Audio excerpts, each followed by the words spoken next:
Hi everyone! Today I'm going to share with you something that has had a profound impact on me when I finally understood what it was, which is the voice of the intuition and the voice of the ego. And this is such a juicy topic. I just love talking about this. And for me, it was something that I didn't really initially understand the difference. I was like, there's no difference. It's because I've been living with the voice of the ego for so long, that false conditioned self, that I thought that it was my real voice. But 2 years ago, when I took on that loving and accepting meditation that I have on my channel, I began to really understand the voice of the ego and what the voice of intuition sounds like. And it was like, what? Why have I been listening to this voice all along? It's not serving me. So the voice of the ego is all over the place. It's like a frenzy. It's never constant, it's never consistent. It's always flip-flopping. It's like 1 minute it's this, 1 minute it's this, 1 minute it likes this, 1 minute it likes this. It's just all over the place. And how I know that this is the voice of the ego if it's unloving, unkind, and unsupportive. Because the ego loves to pick on you, it loves to bully you, and it loves to make you feel like you're good for nothing and that you're just you're just not important. You're just no one. Like, I can't even explain it. It's not a nice voice. And for me, I listened to that voice for far too long. So when I finally understood the difference between the voice of the ego and the voice of the intuition, I was like, whoa, I'm going to change this immediately. And what I like to do is I like to tell people to name their ego. Give it a name. My ego, I've named her Kajal because when I was in the 8th grade, someone called me over the intercom and they called me Gazelle Pandey. And when I decided that I wanted to name my ego, that's the name that popped into my mind because she sounds like a gazelle, mean, nasty, walking on with a loud microphone, screaming in my face, telling me this, telling me that, and she doesn't have anything nice to say about me. So that's what the voice of the ego will sound like. And voice of intuition, voice of spirit, the divine voice is very gentle, very loving, very kind. It's a subtle voice. It's not going to be in your face.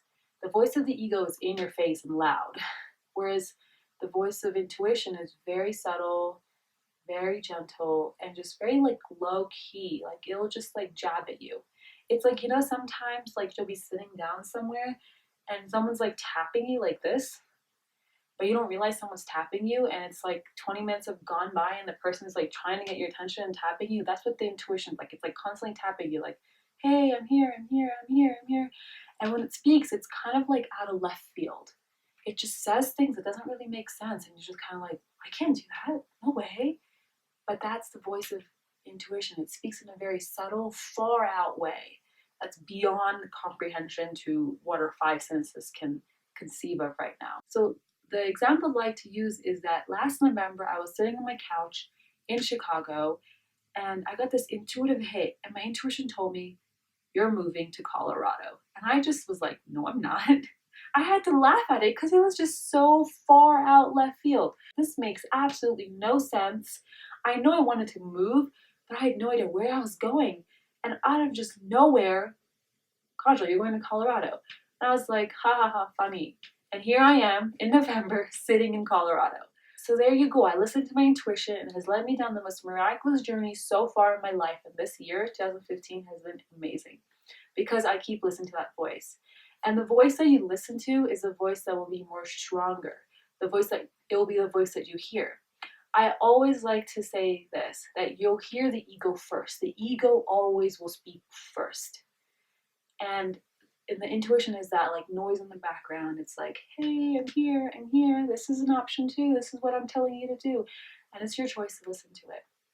And so the voice that you listen to is the voice that gets stronger. And as you choose to listen and lead with your intuition, I guarantee you, your life will unfold in the most miraculous way possible. And you will live a life that was beyond your wildest imagination.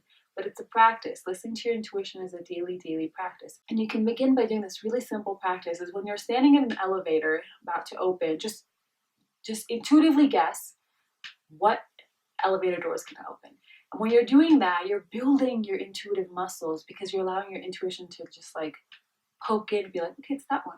And now, every single time that I stand in front of an elevator, I automatically know which one's going to open, even before it opens, because I've practiced this so long. And that's building your intuitive muscles. Sometimes you can even like use your phone. If someone's calling you and your phone's like across the room, just take a guess who's calling you. You're building your intuitive muscles.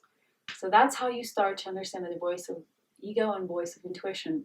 But I think the best way to understand is when you begin a meditation practice, because your meditation practice allows you to project your thoughts like onto a screen, and you can see all the frenzy that's going on in your mind. And when all your frenzy or egoic thoughts or unloving thoughts can sink, then there's clarity, like a bottle spinning. When the sand settles, you can see through the water. That's what intuition is like. It's clear, it's precise, it's real, it's there. It never changes colors on you. It's constant.